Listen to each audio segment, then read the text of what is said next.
Jésus. Que de nouvelles choses commencent dans ta vie. Que les portes fermées s'ouvrent. Parce que Dieu, il est capable, c'est lui qui peut ouvrir les portes qui ne veulent jamais s'ouvrir. Dieu est le seul capable de les ouvrir. Amen. Donc nous allons prier avant d'aller au message d'aujourd'hui. Père, nous prions dans le nom de Jésus. Nous demandons que ton esprit soit au contrôle de tout. Viens nous inspirer, viens nous parler. Viens nous guider, Seigneur. Nous n'avons rien, Seigneur, à enseigner.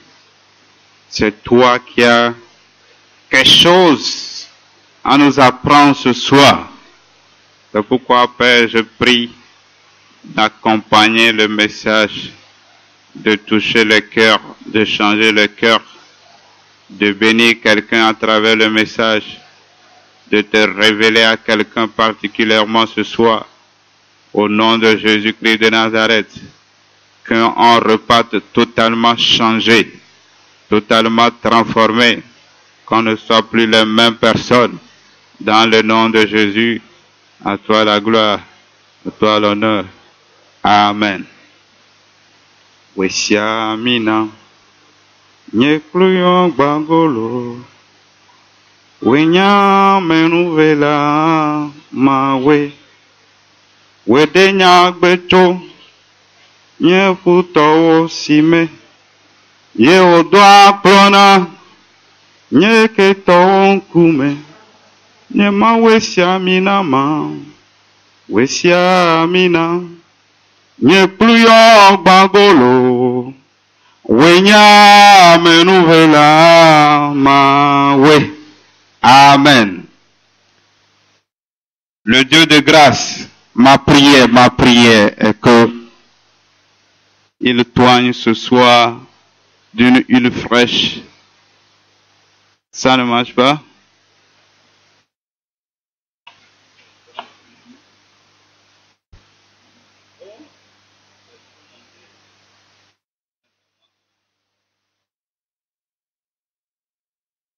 Voilà. Donc, au moins 22. Hello, 1, 2, hello. 22, 23, comme ça, c'est bon. Amen. Tu laisses, après moi, je vais supprimer les déchets là. Alléluia. Amen. Que le nom du Seigneur soit loué. Amen. Que le Seigneur fasse, comme je l'ai dit, quelque chose de nouveau dans ta vie. Amen. Parce que nous adorons un Dieu de grâce, de bénédiction, de miracle. Et je prie qu'il accomplisse un miracle dans la vie de quelqu'un. Qu'il se révèle à quelqu'un. Qu'il touche la vie de quelqu'un. Qu'il détruit les œuvres de Satan dans la vie de quelqu'un ce soir. Que toutes les portes fermées dans ta vie s'ouvrent maintenant au nom de Jésus. Et que tu viennes témoigner prochainement que Dieu a fait quelque chose. Que Dieu m'a visité. Amen. Que son nom soit loué. Nous allons parler aujourd'hui du thème la correction, le chemin de la vie. La correction, le chemin de la vie. Et là, l'enseignement sera découpé en deux grandes parties. Quels sont les intérêts des reproches et comment reprocher. Maintenant, il y a la dernière partie qui est tellement courte, qui est pourquoi nous n'aimons pas les reproches. Amen. Nous lisons Jean chapitre 14, verset 6, je le lis en même temps. Jésus lui dit, « Je suis le chemin, la vérité et la vie. Nul ne vient au Père que par moi. » Amen. Donc ça, c'est Jean 14, verset 6. Avant ça, je voulais dire quelque chose que j'oubliais, et on appelle ça les sacrifices. les sacrifices se faisaient sous la loi et sous la grâce, les sacrifices ne sont pas finis. Les sacrifices continuent, on peut les faire d'une manière ou d'une autre. Sous la loi, il fallait aller tuer l'animal, tout ça là, c'est les sacrifices. Mais sous la loi aussi, les dons, les offrandes aussi, ce sont en réalité des sacrifices. Et je vais vous parler d'un exemple quand l'ange, Dieu a envoyé un ange vers une personne. Qui connaît le nom du papa de Samson? C'est Manoah, je pense. Ok, je n'ai pas ça trop en tête, c'est comme Manoah. Donc Dieu a envoyé un ange vers la femme. Ce n'est pas directement l'homme, hein, à la femme. Pourquoi il faut vraiment étudier la parole de Dieu? Donc c'est à la femme. Pourquoi la femme? Peut-être c'est une femme vertueuse et puis c'est un homme faible. Je dis peut-être. Donc, l'ange lui a dit que elle aura un fils. Et là, elle allait dire à son mari. Et le mari a dit, moi si je veux voir l'ange, je veux parler.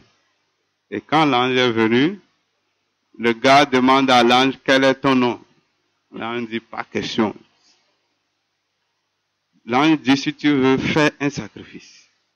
Amen. C'est l'ange qui le conseille. Il est venu l'annoncer, tu auras un fils qui va délivrer Israël des mains des Philistins. Et l'ange lui dit, fais un sacrifice. Et il l'a fait. Et l'ange est parti. Amen. Et à plusieurs endroits, il y a cette histoire de sacrifice que Dieu ne cesse de répéter. La leçon à prendre là, quand Dieu fait une promesse, ami, pour ça, que ça s'accomplisse, il faut faire un sacrifice. Toi, tu es là, tu dis Amen. Hein, dis Amen. Hein? Les choses vont rester comme ça.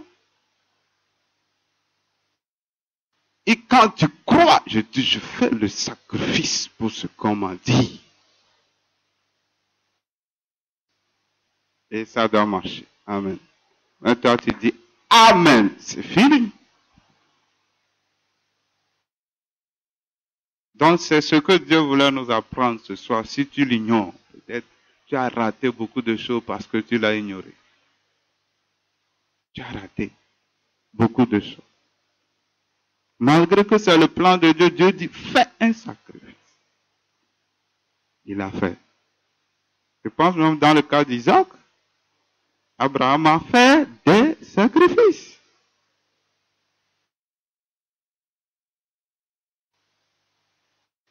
Que ce soit une leçon pour nous, amen. Donc c'est ce que je voulais vous dire. Ce n'est pas un enseignement, c'est pour le rappeler parce que je l'ai ressenti de le partager. Voilà. Et nous revenons à notre thème. Le thème c'est la correction, le chemin de la vie.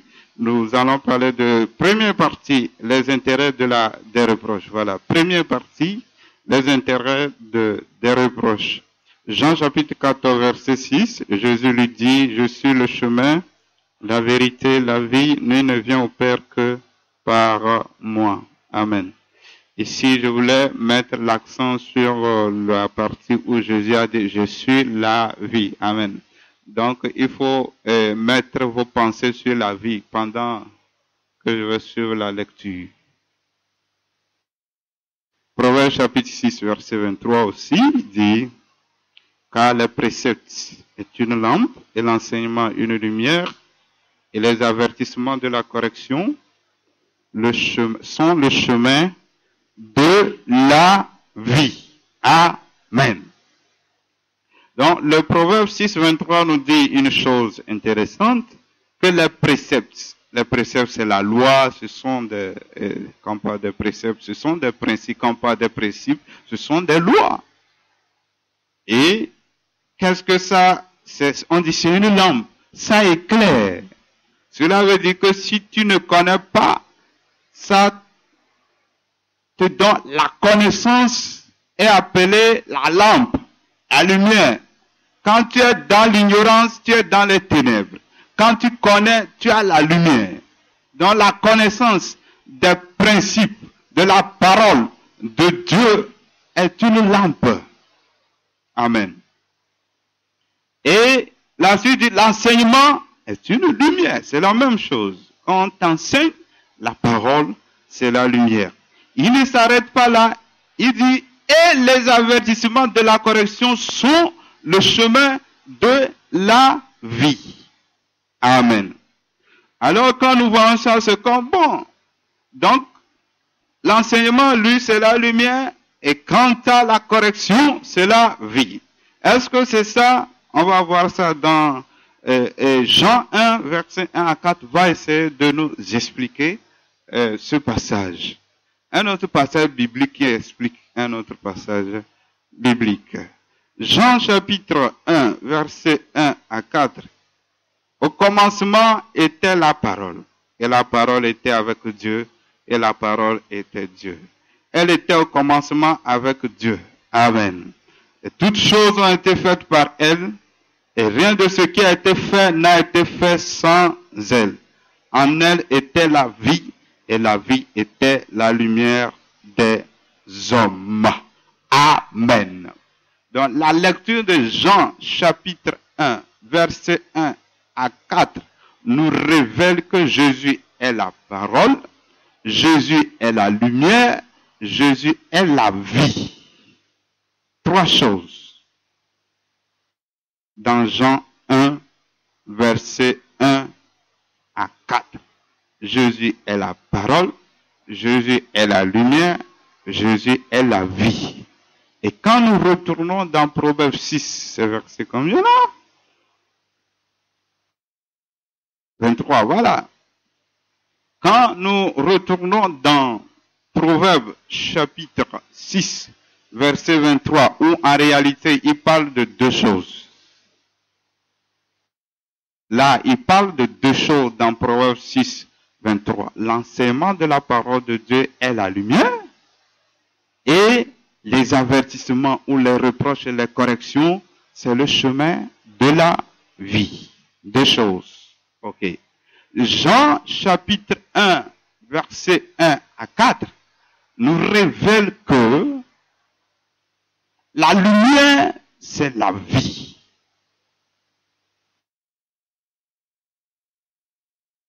La lumière, c'est la vie.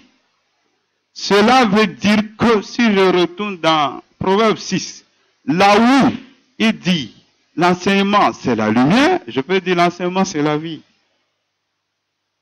J'espère que c'est clair. L'enseignement c'est la lumière ou la vie. Et puis, les reproches ou la correction c'est la vie. Cela revient à dire que l'enseignement et les reproches donnent la vie. Pour nous faire savoir que les deux sont complémentaires dans le processus de donner la vie aux gens, aux hommes, que nous étions morts vraiment à l'époque, morts parce que séparés de Dieu, ne connaissant pas Dieu, ne connaissant pas les principes de Dieu, pour que Dieu nous amène à la vie, à la vraie vie. Nous verrons c'est quoi la vie. En réalité, il y a deux choses que Dieu utilise. Il y a l'enseignement, il y a la correction. Et les deux sont complémentaires. Aucun ne remplace l'autre. Aucun ne joue le rôle de l'autre. Sans les deux, on serait chrétien à moitié. Sans les deux, on ne suit pas la vraie doctrine. Sans les deux, on ne suit pas la vraie doctrine. Je vous assure, les gens font plus de 30 ans à l'église, on ne les a jamais reprochés. Pourtant, leur vie est vraiment inadmissible en quelque sorte. Oui?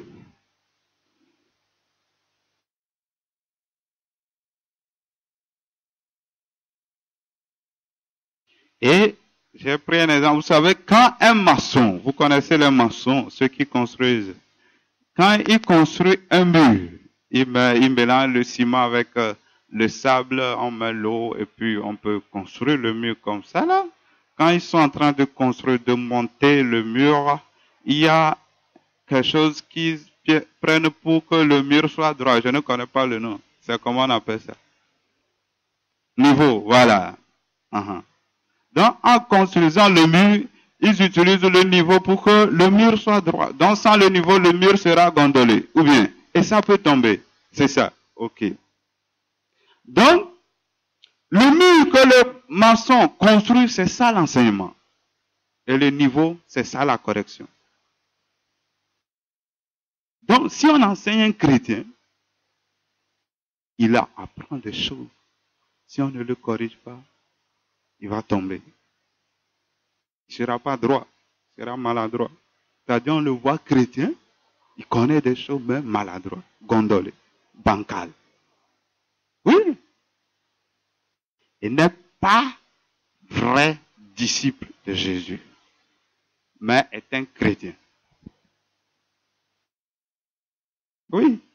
Ceux qui ont donné le nom de chrétien ne connaissent pas vraiment ce que c'est qu'un disciple. Et ils ont dit ceux qui, bon, savent peut-être dire Jésus, ou bien on le voit, bon, font des choses. Les gens disent que, parce que à Antioche, les païens ont vu comment les chrétiens vivaient et leur vie ressemblait à Jésus. Ils ont dit, ceux-là, ce sont des chrétiens. Les gens l'ont déjà écouté, les hommes de Dieu dire, est-ce que c'est écrit?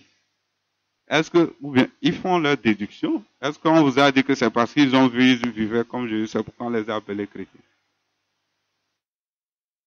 Non, on n'a pas dit ça, mais les gens... Où est la preuve? Je ne dis pas que c'est faux, mais ce n'est pas prouvé. La Bible a dit tout simplement, c'est à Antioche qu'on a appelé pour la première fois les disciples chrétiens.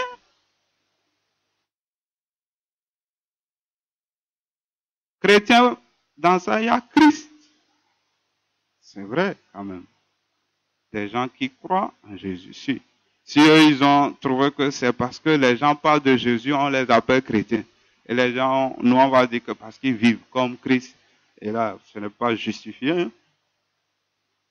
En réalité, c'est ça, on doit être disciple. Jésus n'a jamais appelé quelqu'un chrétien. Il parle de disciples. Les apôtres n'ont jamais parlé de chrétiens. Ils parlent de disciples.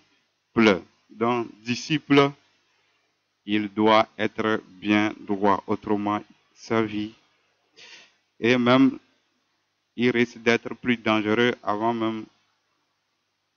plus dangereux que ce qu'il était avant d'être chrétien. Il y a des gens comme ça. Parce que quand il a la connaissance, il se prend, oui, je te passe. Les gens, puis, ils sont tellement, je vois des gens, ils me tordent, hein, je dis, mais, ils se font connaître, pourtant ils ne connaissent rien. Nous allons continuer. Je suis en train de parler des intérêts des reproches. C'est dans ça que je suis. Proverbe chapitre 10, verset 17. Celui qui se souvient de la correction prend le chemin de la vie, mais celui qui oublie la réprimande s'égare. Amen. Donc, la correction est une chose tellement importante, vitale, inévitable, que nous devons tellement aimer, comme nous-mêmes. Hein. Mais nous, paradoxalement, nous haïssons ça. On n'aime pas. Pourtant, ça devait être notre ami.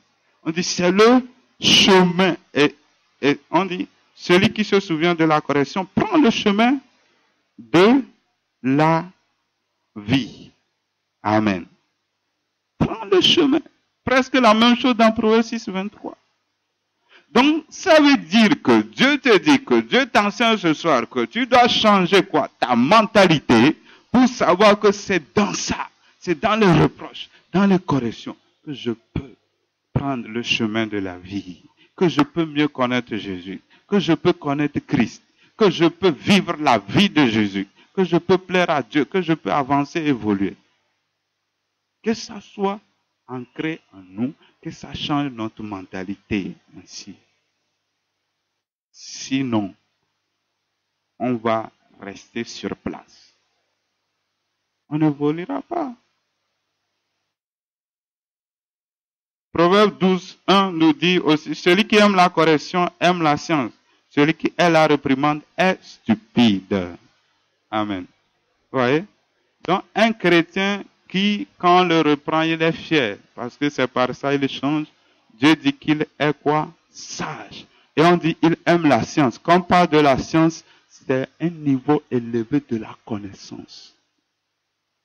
Cela veut dire Dieu compare un chrétien qui aime la correction à quelqu'un qui a un niveau élevé.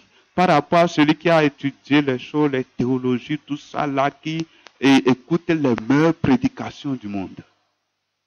Un chrétien dans une église soumis aux responsables de l'église, qui accepte les corrections, est au-dessus de ce chrétien qui visite les meilleurs hommes de Dieu, selon Dieu. Celui qui se promène n'est jamais soumis dans l'église. Il ne demande jamais. Oui, il va seulement, il se promène. Ce n'est pas tout ce qui brille qui est de l'or quand même. Il va et puis ils font leur petit de... C'est ça qui fait que certains n'avancent pas. Les disciples de Jésus n'allaient pas ici, ils ont avancé, ce n'est pas possible. Ils sont là, toujours, à côté. Et ça a été comme ça en Israël. Il y a le maître, son disciple, ils sont là, il va. Tout ce qu'il doit faire, il lui dit. C'est ça. On les appelle les talmidim en hébreu. Un disciple talmida. Talmid. Donc, ce sont des gens qui sont toujours proches de leur maître. Proches. Ils savent ce qu'ils sont. Il n'y a rien de secret. C'est ça. Chrétien, tu ne dois rien avoir de secret. Si tu veux être un vrai disciple. Secret n'existe pas. Si tu veux avoir des secrets, tu n'es pas vrai disciple. C'est autre chose. C'est pourquoi les disciples même dormaient avec Jésus. Car tout, rien ne peut être caché. Tu veux avoir une vie privée, ça veut dire que tu ne veux pas être disciple de Jésus. Et tu ne le verras pas. Hein? Tu ne verras pas Jésus. Comment tu vas le voir? Par quel moyen?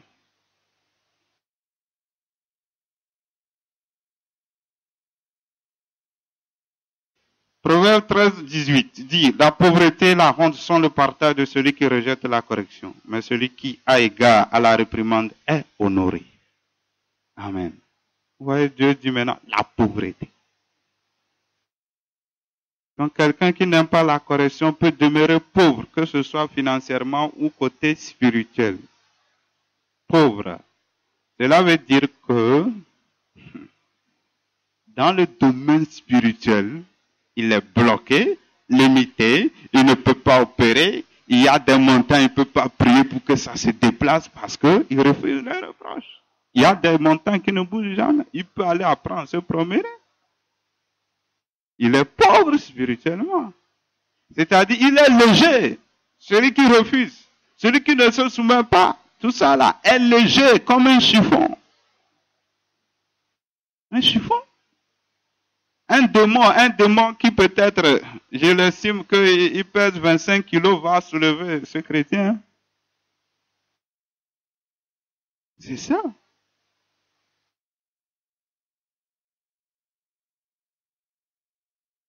Pauvreté, honte, c'est ça. Maintenant, Proverbe 13, 18 dit, Proverbe 15, 10. Une correction sévère menace celui qui abandonne le sentier. Celui qui hait la réprimande mourra. Ça, c'est un pire, ça. Donc, des fois, quand la personne exagère, Dieu dit, on doit être sévère. Parce qu'il s'égare. Il faut ramener la personne. Mais si la personne refuse, Dieu dit, elle mourra. Elle a choisi le chemin de la mort. Ça n'engage que la personne. Et il y a un passage biblique qui dit quelqu'un qui est repris plusieurs fois et il refuse, il va connaître une ruine dans laquelle il ne peut plus se lever. Il ne peut plus se lever. C'est fini. Rejeté. Comme Jésus l'a dit, si ça arrive au niveau de l'église, la personne refuse, il est déclaré païen, c'est fini. Hein?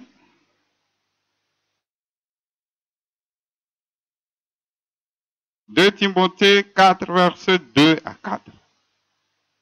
Il dit, prêche la parole, insiste en toute occasion, favorable ou non, reprend, censure, exhorte avec toute douceur et en instruisant. Amen. Vous voyez ici, je vais aller jusqu'à la fin, je vais vous dire la vraie doctrine chrétienne, vous allez la trouver ici. Car il viendra un temps où les hommes ne supporteront pas la saine doctrine, mais ayant la démangeaison d'entendre des choses agréables, il se donnera une foule de docteurs selon leurs propres désirs. Détourneront l'oreille de la vérité et se tourneront vers les fables. Amen.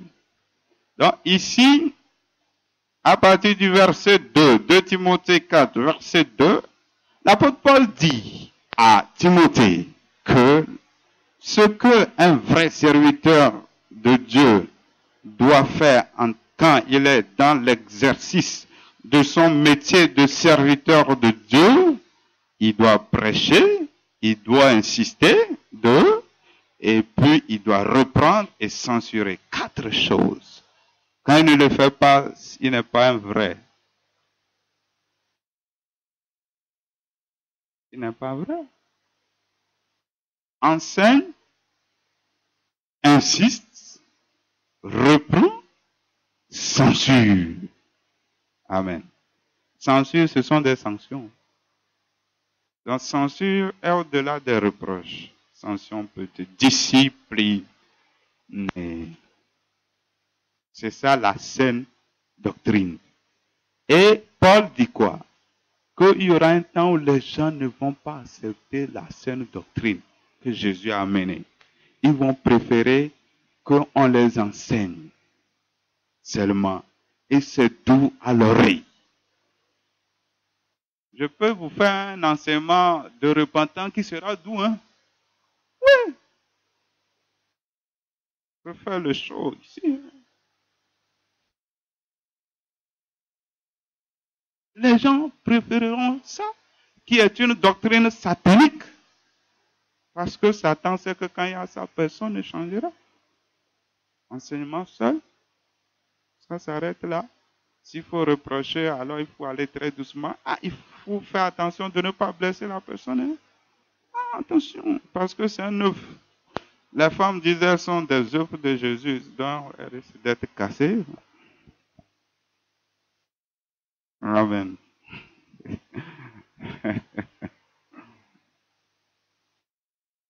Mais c'est pas ça la doctrine. Non, non et non. Non et non. Voilà. Nous devons suivre la doctrine, autrement, on ne verra pas Jésus. Que les gens ne se trompent pas.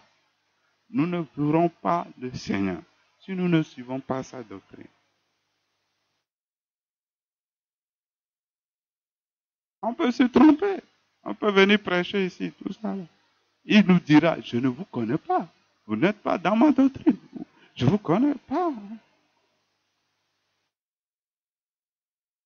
Ce n'est pas ce que j'ai amené. Amen. Il y a 2 groupes ou 3 groupes ici. Groupe des hommes, des mariés, groupe des jeunes, groupe de loin, c'est ça, non?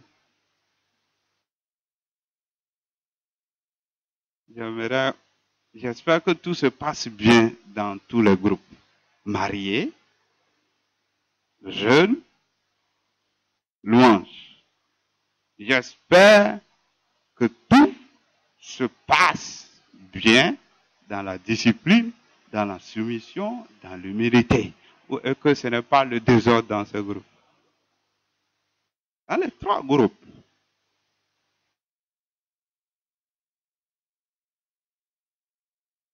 Il faut mettre de l'ordre dans ce groupe. Autrement, c'est quoi? Le désordre. Jésus n'est pas dans ça. Il n'est pas dans ça.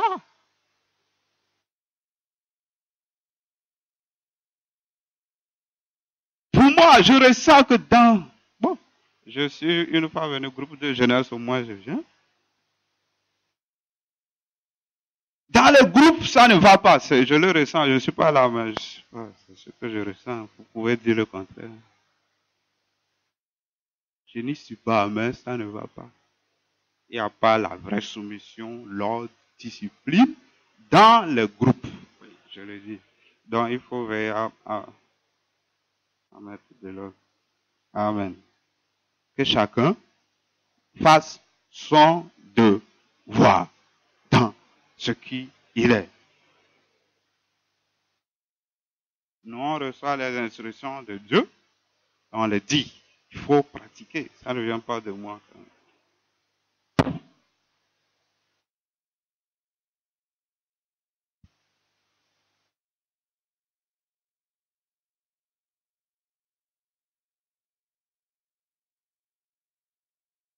Donc, il ne faut pas qu'on joue à la fausse doctrine, que ce soit les prédications qu'on fait ou dans le groupe. On vient, oui, on écoute les choses, mais à côté, les choses ne vont pas, on ne parle pas, on joue. On veut dorloter ou bien pouponner les gens, caresser le péché. Non, non, non. On doit arrêter ça. La chair n'aime pas ça, mais détruisons la chair, refusons la chair. Avançons, mes amis. Avançons. Arrêtons l'enfantillage. Devenons adultes quand même. Devenons des adultes.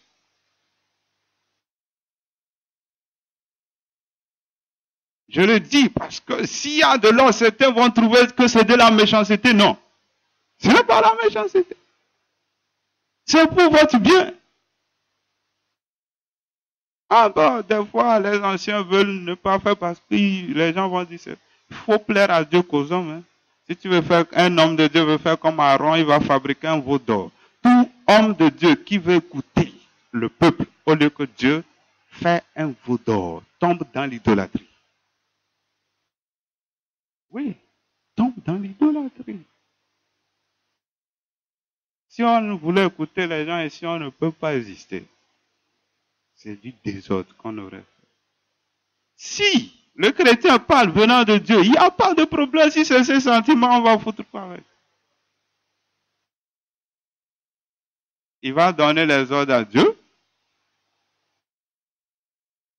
Vous allez vous rappeler les gens qui criaient ici que les réunions, ça traîne tout. Tous ne sont pas partis, presque tous. S'ils sont là. Ceux qui disaient on vient aux réunions, ça prend du temps, ils sont pressés. Donc ils ne sont pas venus à l'église. Ils sont.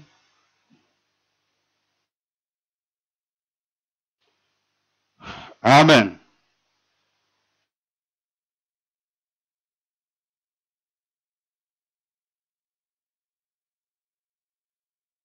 Donc les gens qui n'aiment pas qu'on lui presse, moi aussi j'aime ça, mais j'ai compris que ce n'est pas bon. Hein. Les gens vont quand on parle des fables, c'est des choses douces, intéressantes.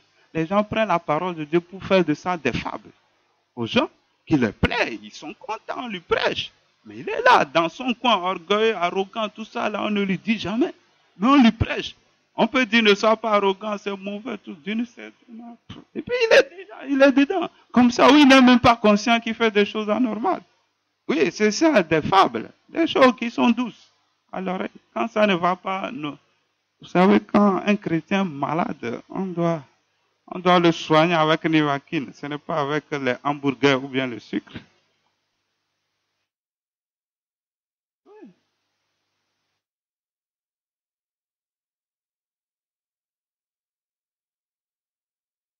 l'apôtre Paul a dit, quand j'étais enfant, je raisonnais comme enfant. Maintenant, là, il faut que nous tous on grandisse il faut que nous tous on soit des instruments de Dieu, des gens bien préparés. Amen. Préparés pour pouvoir accomplir l'œuvre de Dieu. Il faut qu'on soit préparés. Amen. C'est ça. Les gens vont dire, les anciens, eux, ils reprennent. Qui va les reprendre? Eux-mêmes, les reproches qu'ils reçoivent, si vous recevez ça, vous pouvez rester. Bon, peut-être certains peuvent rester, mais ne dites pas que, lui reprend, et lui. Est-ce que lui, on ne le reprend pas?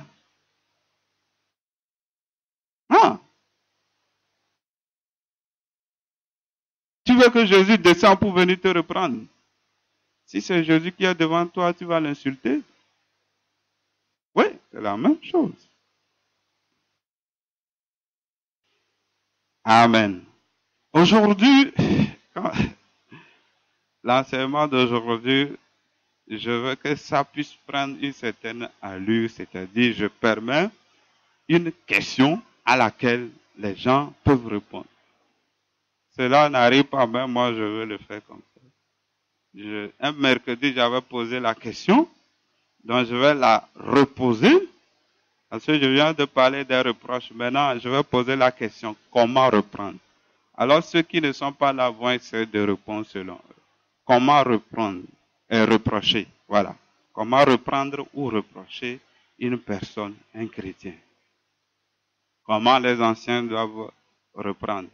Et là, je prends deux paramètres. Est-ce qu'on peut reprendre devant les gens? Ça, c'est un. Durement, sec.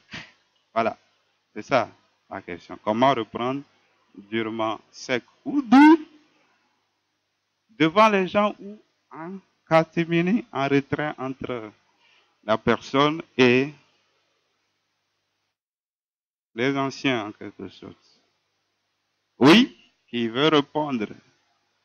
Chacun donne son avis sur les deux points. Côté dur ou doux. Tu donnes ton avis et le côté devant les gens ou entre vous, entre les anciens. Bon, les reproches, allez, je ne vais pas tout dire. Voilà.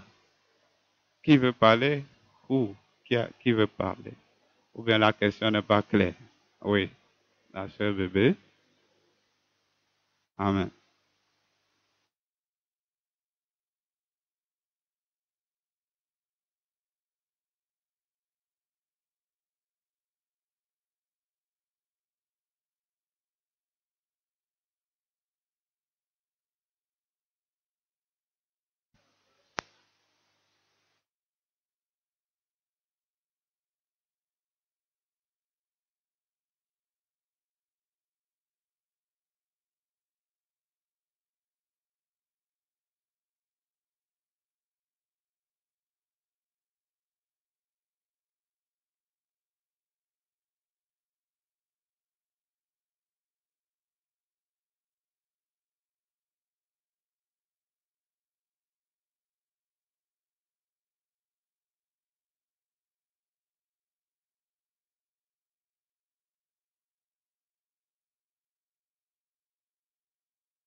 Donc, on revient maintenant au message.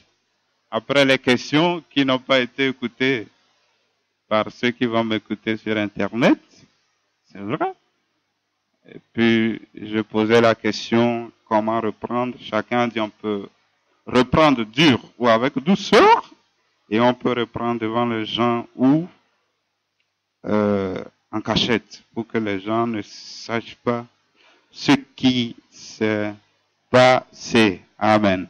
Donc, vous avez donné de bonnes réponses et je disais que si vous le savez ainsi, donc il n'y a plus de problème si on reprend quelqu'un que vous disiez, ah, on l'a repris devant les gens, ou on a été dur avec lui. Amen. Si c'est exagéré, ce n'est pas aussi bon. Amen. Voilà. Au lieu de faire du bien à la personne, tu peux plutôt détruire la personne. Tu vois? Là, il faut le comprendre. Il ne faut pas exagérer. Tu risques de faire du mal à la personne. C'est normal. Ça, c'est clair. Mais il y a une chose à comprendre. Un homme orgueilleux, si on le reprend durement, ça va lui faire du mal. Hein? Ça, c'est évident. Hein? Mais on ne peut pas aller doucement non plus avec lui. Ou bien surtout quelqu'un, il veut tenir tête. Donc, on va, les anciens n'ont qu'à diminuer pour quel monde? Non, on ne va pas accepter ça. Et là, quand tu fais ça, la personne peut dire, je vais quitter. Oui, là, il y a un point pro. Tu ne vas pas, toi, l'ancien, laisser la personne monter sur toi. Tu refuses. Elle n'a pas droit. Amen. Donc, nous lisons Matthieu chapitre 17, verset 15 à 17. Seigneur, aie pitié de mon fils qui est lunatique et qui souffre cruellement. Il tombe souvent dans le feu et souvent dans l'eau. Je l'ai amené à tes disciples et ils n'ont pas pu le guérir. Race incrédule et perverse, répondit Jésus, jusqu'à quand serai-je avec vous? Jusqu'à quand vous supporterai-je? Amenez-le-moi ici. Amen. Donc ici, nous sommes devant le cas. Ce sont des apôtres. Ils n'ont pas pu prier pour que le démon quitte l'enfant. Jésus ne les a pas appelés à côté, il les a repris devant même la personne, devant tout le monde. Amen. Et là, dans la suite, vous allez voir la personne qui reprend plus devant les gens, c'est Jésus. Oui. La plupart des reproches que j'ai vu qu'il a fait, il n'a jamais appelé. Je dis la plupart. Là où tu as fait, c'est là-bas on te reprend. C'est ça. Là où les évêques disent que Oléa au blana, c'est ça.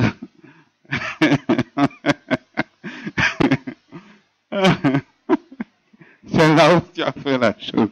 C'est là-bas. On ne va pas changer d'endroit. Oh, bon. Amen. Mais ça ne veut pas dire que pour tous les cas, il a repris les gens là-bas et devant les gens. Matthieu 16, 23, 24 aussi. Mais Jésus se tourna, dit à Pierre, arrière de moi, Satan, tu me mets en scandale. Amen. Car tes pensées ne sont pas les pensées de Dieu, mais celles des hommes. Ça, c'est sûr. Ça, c'est un reproche douce ou sèche, selon vous. Sec. Sèche. C'est ça, non? Sèche. Est-ce que c'est devant les gens ou bien en cachette?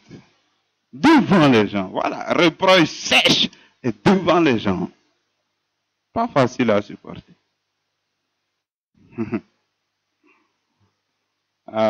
Les autres disciples, j'espère, ils vont sourire à l'intérieur. Il a cherché, il a trouvé. Parce que Pierre, là, il a fait la bouche. Donc, et il a reçu.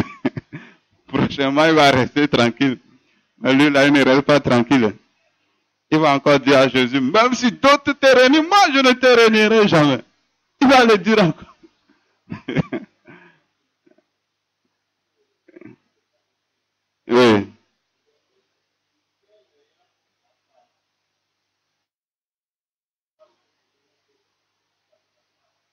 Hein, comme Pierre l'a pris à part, Pierre chuchotait dans ses oreilles, mais Jésus a crié fort.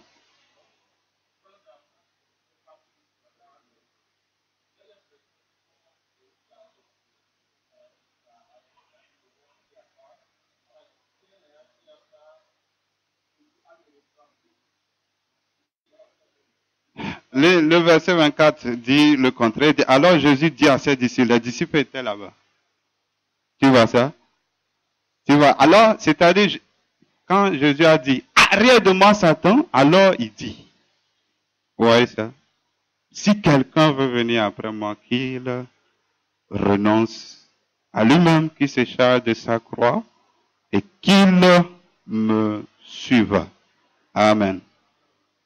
Donc, on va dire, ok, quand il a chauffé maintenant, il s'est approché des disciples pour leur dire, bon, selon moi, ce n'est pas...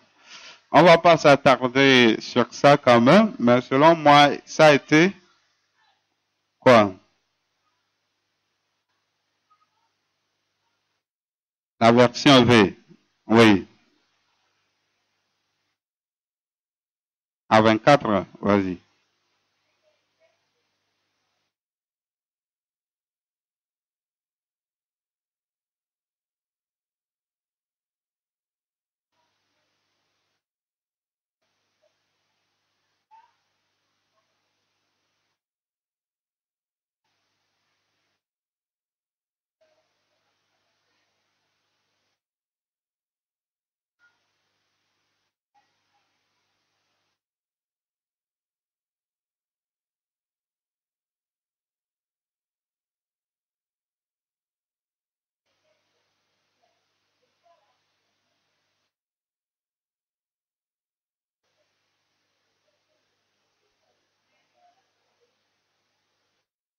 Ah oui, c'est ça, il l'ayant pris à part.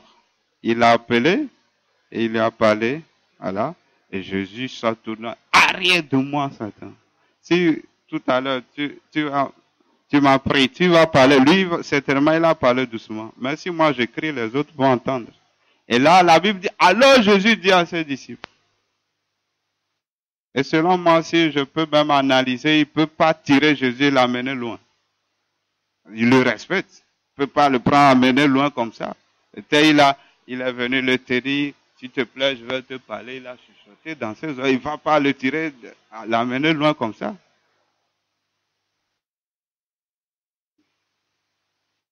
Et là, il a dit, Amen. Ok, nous continuons. Galates chapitre 2, verset 11 à 16. Avant de lire ça, ça bon, il n'y a aucun souci, je vais poser la question. Est-ce que un autre ancien peut reprendre un autre ancien devant les gens?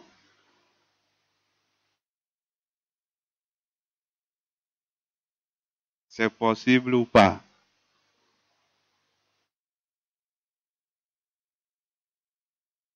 Oui ou non? Oui.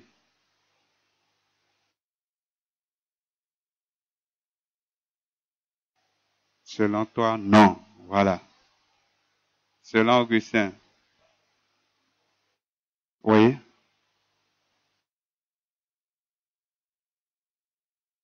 Oui.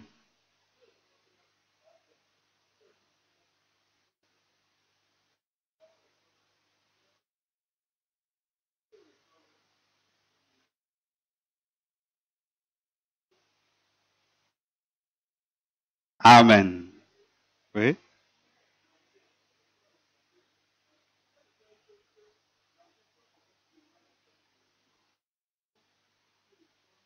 Pour que ça serve de correction à d'autres.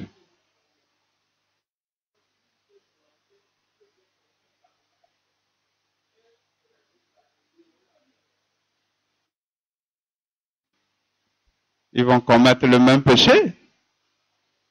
Ok. Amen. En réalité, bibliquement, c'est possible. Et là, le problème, c'est l'orgueil de l'homme. Ça va, il va dire, je suis quelque chose, pourquoi tu m'as... si c'est possible, hein. Bon, on peut dire peut-être, Si l'autre ancien au-dessus de l'autre, il n'y a aucun souci. Ça, selon toi, bon, et selon tout le monde, si par exemple on prend l'apôtre et les autres, il peut nous reprendre devant. D'ailleurs, même, tu as assisté, on ne va pas te raconter ce qui s'est passé. Amen. Moi, ça ne m'a pas gêné que on m'a repris devant bébé. Ouais, ça ne m'a rien fait.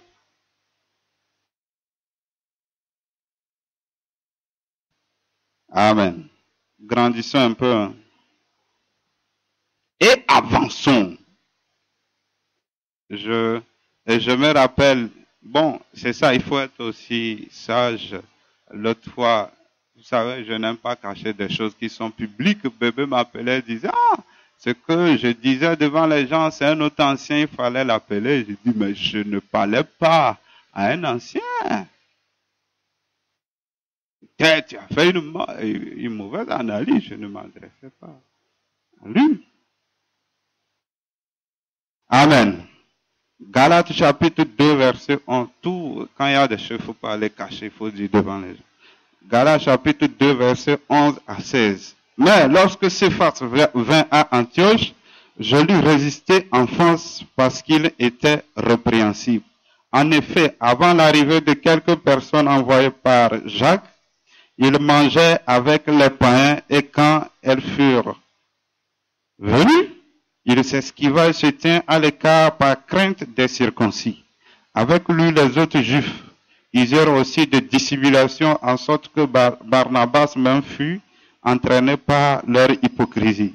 Voyant qu'il ne marchait pas droit selon la vérité de l'évangile, je dis à Céphas, en présence de tous, si toi qui es juif, tu vis à la manière des païens et non à la manière des juifs, pourquoi forces-tu les païens à judaïser?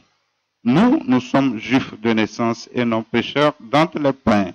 Néanmoins, sachant que ce n'est pas par les œuvres de la loi que l'homme est justifié, mais par la foi en Jésus-Christ, nous aussi nous avons cru en Jésus, afin d'être justifiés par la foi en Christ, et non par les œuvres de la loi, parce que nul chair ne sera justifié par les œuvres de la loi. Amen. Voilà, ici, la Bible nous donne la réponse. Amen. Bon, peut-être, je reviens sur ça, on est d'accord. En réalité, les apôtres, ce sont des anciens, mais Jésus les reprenait devant tout le monde. Ok. Maintenant, c'est entre deux apôtres. L'autre, bon, Pierre, qui a commencé avant Paul. Et la Bible nous dit quelque chose, que Paul était dans son QG. Vous savez ce qu'on appelle le QG, quartier général. Antioche. Amen. C'est ça son QG? C'est là-bas il exerce son ministère, quoi. C'est ça. Là-bas. Son ensemble même, c'est là-bas. Et Pierre est venu. Et quand Pierre est venu, Pierre mangeait avec les païens, tout ça là. Après tout, il y a eu des juifs qui sont venus. Et quand les juifs sont venus, Pierre a eu peur, il s'est caché. Et là, Barnabas aussi s'est caché. Et certains juifs se sont cachés. Alors, qu'est-ce que Paul a fait? Pierre qui a été apôtre avant lui, Pierre lui a même donné des instructions. Quand il était noir, il s'est adressé devant lui. Toi, qui te dit, juif, tu te comportes comme ça. Devant tout le monde, il a repris. Sérieusement. Pourquoi tu fais ça? Tu es répréhensible, tu ne dois pas le faire.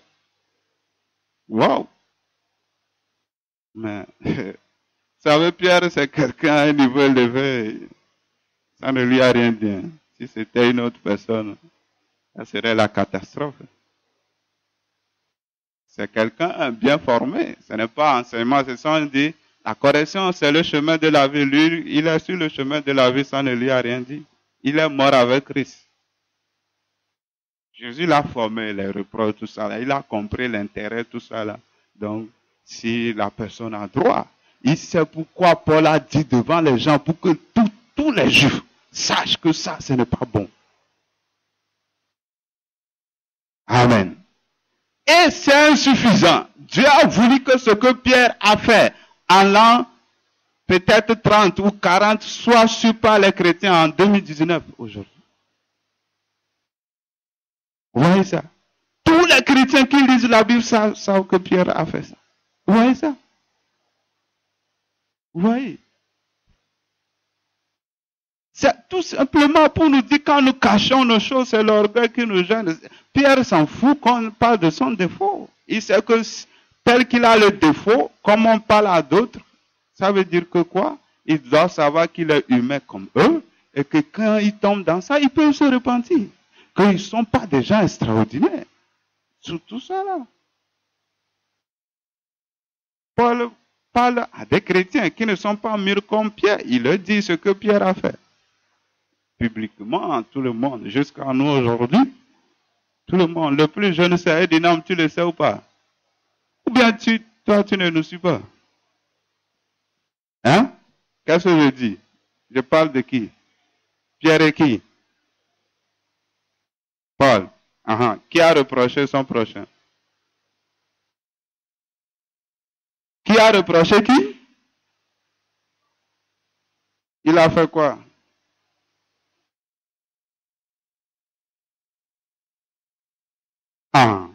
Tu faisais quoi? Tes pensées sont où?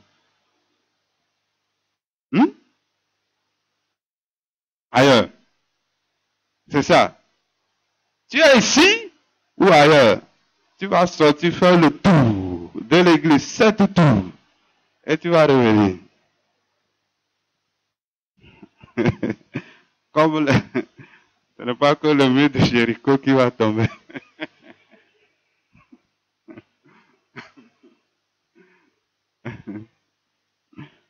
Amen.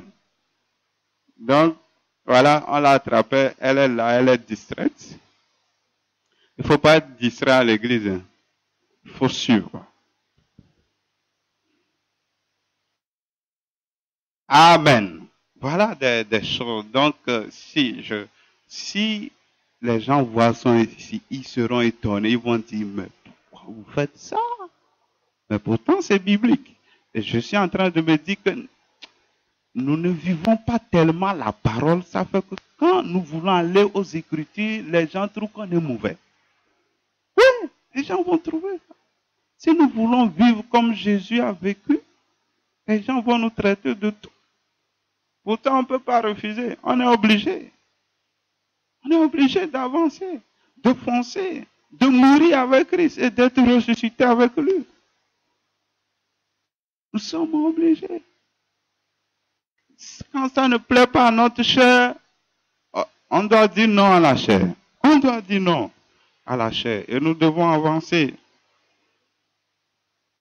1 Timothée 5,20, ceux qui pêchent, reprends-les devant tous, afin que les autres aussi éprouvent de la crainte. Amen. Voilà ce que vous disiez. Paul disait à Timothée, si quelqu'un pêche, reprends-le devant tout le monde, et que les autres aient de la crainte. Amen. Amen.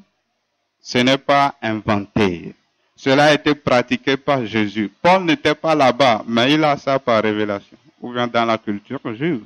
Et c'est ça il dit. Tite 1,13, ce témoignage est vrai, c'est pourquoi reprends-les sévèrement afin qu'ils aient une foi saine. Certains qui font des bêtises, il faut les reprendre sévèrement. Donc, des fois, quand je regarde l'histoire, je vois, bon, il y a eu des laisser aller des gens, se permettre des choses, on les laisse. Bon, on grandit, hein, on ne connaît pas, mais si quelqu'un fait ça aujourd'hui, on ne va pas le laisser, hein, on va pas lui permettre de foutre, parce que la maison de Dieu est devenue un lieu de l'amusement pour certains.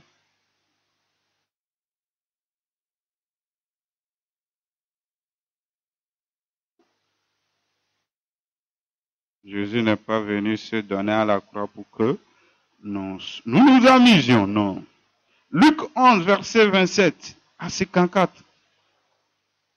Pendant que Jésus parlait, un pharisien le pria dîner chez lui. Il entra et se mit à table. Amen. Voici un pharisien qui invite Jésus, viens manger chez moi. Moi, les autres pharisiens t'insultent, ils te haïssent. Moi, je t'invite. Viens manger. Jésus va. Il m'a dit, ok. Jésus dit, bon, tu m'as bien accueilli. Alors on verra ce qui va se passer. Le pharisien vit avec étonnement qu'il ne s'est pas lavé avant le repas. Ah, ça l'étonne. Jésus, tu ne t'es pas lavé. Et Jésus va lui répondre, mais le Seigneur lui dit, vous pharisiens, vous nettoyez le dehors de la coupe et du plat, et à l'intérieur vous êtes plein de rapines et de méchanceté. Ah! Il l'a invité et il commence par recevoir la chaleur. Il continue. Insensé. Celui qui a fait le dehors n'a-t-il pas fait aussi le dedans? Ouf. J'imagine comment la personne, tu l'as invité de venir manger, il commence par te chauffer. Devant les gens de plus, hein? Devant les gens. Donnez plutôt en aumône ce qui est dedans, et voici toutes choses seront pures pour vous. Mais malheur à vous. Encore, il lui dit, malheur à vous, pharisiens, parce que vous payez la dîme de la menthe, de la rouille et de toutes les herbes, et que vous négligez la justice et l'amour de Dieu. C'est là ce qu'il fallait pratiquer sans omettre les autres choses. Vous voyez, il laisse la justice de ne pas faire le mal, jalousie et autres. Il laisse ça, il paie la dîme. Peut-être ça, quelque part, ça, Dieu le bénit. Il laisse ça de côté. C'est Dieu qui a donné ça, il faut le faire, mais ne laissez pas ce qui est plus important pour payer la dîme. Faites ça et payez la dîme, c'est ça Jésus dit ici. Malheur à vous, deuxième malheur, pharisien, parce que vous aimez les premiers sièges dans les synagogues et les salutations dans les places publiques. Amen. Voilà. Partout, quand il y a quelque chose, ils veulent être devant, parce que c'est eux les pharisiens, ils veulent que tout le monde les salue. Nous sommes, oui, voilà, c'est nous, quelque chose. Il faut qu'on fasse la différence. Il faut qu'on nous honore, que nous sommes tel. Il faut être honoré. Bon, comme aujourd'hui, bon, l'homme de Dieu arrive, tout le monde doit être droit. Hein? Et avec des escortes, il y a un homme, il dit, my name is Alf Lukao. Voilà. C'est ça, quoi. Ça crie sur Internet, on ne fait que le critiquer. Pourtant, il donne des prophéties pas possibles. Ça étonne. Quand il parle, il dit, my name is Alf Lukao. My name is Alf Lukao. Amen. Allez faire les recherches. C'est dans son église, il y a eu une histoire de résurrection là. Vous n'avez pas appris ça. C'est un Congolais qui est en Afrique du Sud. Je ne vais pas vous raconter son histoire. Vous pouvez aller faire les recherches. Ou bien en dehors du culte, si vous voulez, on va raconter ça. Malheur à vous, pharisiens, parce que vous aimez les prêtres. Ça fait deuxième malheur. Troisième malheur. Malheur à vous, parce que vous êtes comme les sépulcres qui ne paraissent pas et sur lesquels on marche sans le savoir. Vous voyez, des gens hypocrites. C'est ça, il disait de un des docteurs. Alors, qu'est-ce qui se passe? Un des docteurs de la loi prit la parole. Parce que quand Jésus était allé à l'invitation, il y avait aussi des docteurs de la loi. Ce sont des enseignants de la Torah qui étaient là. Et il y a il s'est remarqué que quand Jésus parle, ça les concerne aussi. Pourquoi il parle, il les humilie devant les gens comme ça. Alors il dit, un des docteurs de la loi prit la parole et lui dit, Maître, en parlant de la sorte, c'est aussi nous que tu outrages. Tu nous humilies devant les gens. Tu ne nous considères pas. Considère-nous un peu quand même. Jésus va lui répondre. Jésus dit, malheur à vous aussi, docteur de la loi. Tu as cherché, tu as trouvé. Oui, je ne t'ai pas posé une question. Tu vas voir pour toi. Dieu aussi va recevoir pour lui. Hein. Malheur à vous, docteur de la loi. Parce que vous chargez les hommes de fardeaux difficiles à porter et que vous ne touchez pas vous-même de l'un de vos doigts. Malheur à vous parce que vous bâtissez les tombeaux des prophètes que vos pères ont tués. Vous rendez donc témoignage aux œuvres de vos pères et vous les approuvez car eux, ils ont tué les prophètes et vous bâtissez leurs tombeaux. C'est pourquoi la sagesse de Dieu a dit, je leur enverrai des prophètes et des apôtres, ils tueront les uns et persécuteront les autres. Amen. Ça, c'est une parenthèse. Dieu dit qu'il va envoyer les apôtres et les prophètes. Les gens disent qu'il n'y a plus apôtres, prophètes aujourd'hui. Voici ce que Jésus dit ici. On continue. Afin qu'il soit demandé compte à cette génération du sang de tous les prophètes qui a été répandu depuis la création du monde. Depuis le sang d'Abel jusqu'au sang de Zacharie, tué entre l'autel et le temple, oui, je vous l'ai dit, il en sera demandé compte à cette génération. Malheur à vous, docteurs de la loi, parce que vous avez enlevé la clé de la science, vous n'êtes pas entré vous-même et vous avez empêché d'autres d'entrer ceux qui le voulaient. Amen. Si je voulais parler un peu de ça aujourd'hui, comment entrer dans le royaume de Dieu. La porte pour entrer, c'est là important. J'espère. Est-ce que combien ici on peut dire sont dans le royaume? Peut-être 1, 2 ou 0. Les gens vont dire, tu es dans le royaume. Mon ami, tu n'es pas dans un royaume. Quand il fut sorti de là, les scribes et les pharisiens commencèrent à le presser violemment et à le faire parler sur beaucoup de choses. Quand il a dit ça, ils étaient en colère, en courroux. Leurs yeux sont devenus rouges. Ils voulaient le provoquer. Voilà, les reproches. Ça crée la haine. Hein. Les gens vont te haïr. Si tu aimes la vérité haute, certains vont te haïr, ils vont te taxer de tous les noms. C'est ça. C'est pourquoi on n'aimait pas Jésus. Il dit la vérité devant tout le monde. Il lui tendait des pièges. Tout ça là. Il parlait rapidement. Il pose des questions. Celui-ci pose, l'autre pose. Oh, c'est quoi ça? Parce que Jésus a dénoncé. Et Jésus dans la suite dit, il n'y a rien de caché. Ce que les gens font en cachette, dites-le sur le toit. Pourquoi on veut cacher? Ce qu'on fait, c'est mauvais, on ne veut pas qu'on sache. Si nous ne voulons pas qu'on sache ce que nous faisons, repentons-nous. Amen. Repentons-nous. Changeons. Marchons selon la parole.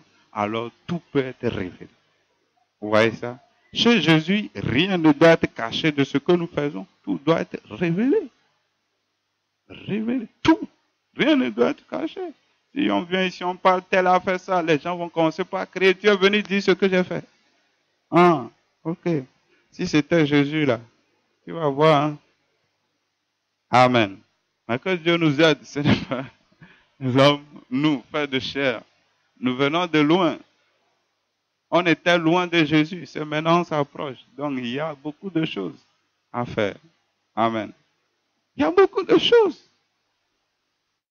à apporter. Dieu doit nous venir au secours. Sinon, il nous serait difficile d'entrer dans le royaume de Dieu. Maintenant, la dernière partie qui n'est pas longue. Pourquoi nous n'aimons pas les reproches? Moi, j'ai trouvé une seule réponse, c'est l'orgueil. Point. Il n'y a pas autre chose. Pourtant, Dieu résiste aux orgueils et fait grâce aux hommes. C'est l'orgueil qui nous gêne. Et c'est ça qui bloque notre entrée dans le royaume. Quelqu'un qui ne peut pas accepter les reproches ne peut pas rentrer dans le royaume. C'est impossible. Impossible. Amen. Je disais, si on demande ils sont dans le royaume, peut-être on trouvera une personne. C'est difficile de trouver ici. Hein. Alors les gens diront, c'est quoi le royaume? Le royaume, il est dans Romains 17. Non, Romains ne va pas jusqu'à 17. C'est Romains 14, 17. Vous voyez? Si je ne me trompe pas. Et puis aussi dans 1 Corinthiens 4, 20. Dans 1 Corinthiens 4, 20, il a dit, le royaume de Dieu ne consiste pas en parole, mais en puissance. Qui manifeste la puissance de Dieu dans sa vie? Les témoignages extraordinaires. Où est ça dans ta vie? Et tu vas dire, tu es dans le royaume. Tu es dehors du royaume. Et maintenant, dans Romains 14, il dit, le royaume, c'est la justice, la paix et autres. Donc, le royaume, tu peux dire, je suis content, juste, bon, encore, tu penses que tu es juste, mais Dieu va dire, il te manque des choses, c'est Dieu qui jugera. Et tant, c'est-à-dire, quand on est vraiment dans le royaume, il y a la justice, il y a les prodiges, il y a les miracles. Pas possible. Des choses. Et toi, où est ça? S'il n'y a pas ça, on n'est pas dans le royaume. Quelle est la porte pour entrer dans le royaume? C'est la croix. C'est la croix qui est la porte pour rentrer dans le royaume. Si on ne vit pas la croix, la mort à soi-même, ce que l'apôtre Paul a cherché, si on ne vit pas ça, on ne peut pas rentrer dans le royaume. Peut-être tu iras au paradis, tu n'es pas dans le royaume. Jésus a dit, à partir de Jean-Baptiste, le royaume des cieux est forcé et sont les violents qui s'en emparent. Pourquoi il dit à partir de Jean-Baptiste? Pourquoi avant Jean-Baptiste, le royaume des cieux n'était pas forcé, que ce ne sont pas les violents qui s'en emparent? Avant Jean-Baptiste, Jésus n'allait pas mourir, n'est pas mort. Il n'y avait pas l'église.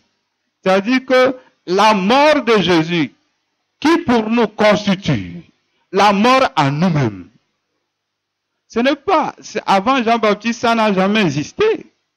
Et là, la mort à nous-mêmes constitue la violence pour entrer dans le royaume. C'est pourquoi il dit à partir de Jean-Baptiste. Parce que eux, il n'y avait pas la mort de Christ. Pour que ça soit le moyen pour rentrer dans le royaume. Mais nous, il y a la mort de Jésus. Il faut que nous, à partir de la mort de Jésus, nous aussi, on entre dans la mort à nous-mêmes, le renoncement total à nous-mêmes, pour que nous puissions entrer dans le royaume de Dieu, pour que nous voyions la gloire de Dieu dans nos vies, pour que nous allions dans la gloire, dans la présence de Dieu. On appelle ça la gloire Shekinah. Pour qu'on voit le Shekinah de Dieu, il faut passer par la porte qui est la mort à nous-mêmes. Amen.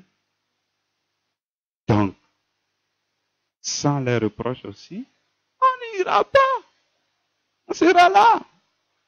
Tu peux beau écouter.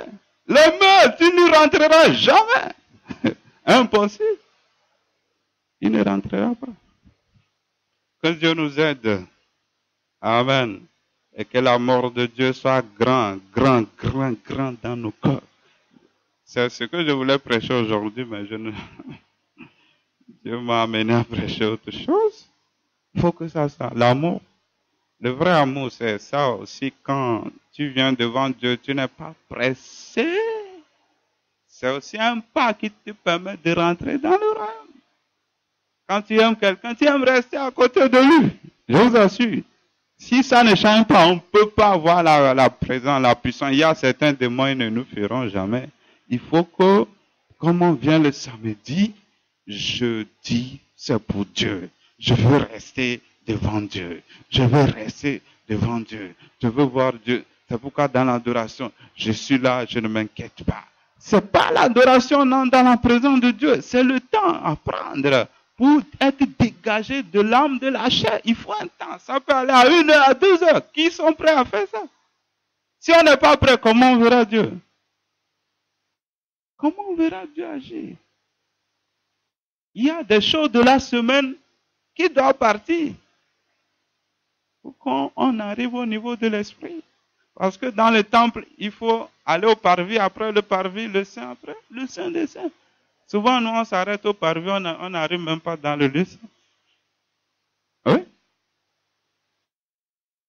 Avant de dire dans le saint des saints, dans la présence de Dieu, le voile est déchiré, mais Dieu dit pourquoi vous êtes dehors? Oui, c'est ça. Lève-toi, tout cas. Pourquoi vous êtes dehors? Le voile est déchiré. C'est à nous tous, hein, que Dieu nous aide. Amen. Si quelqu'un veut qu'on prie pour lui, on va prier. Si nous voulons, S'il y a un sujet de prière, nous allons prier.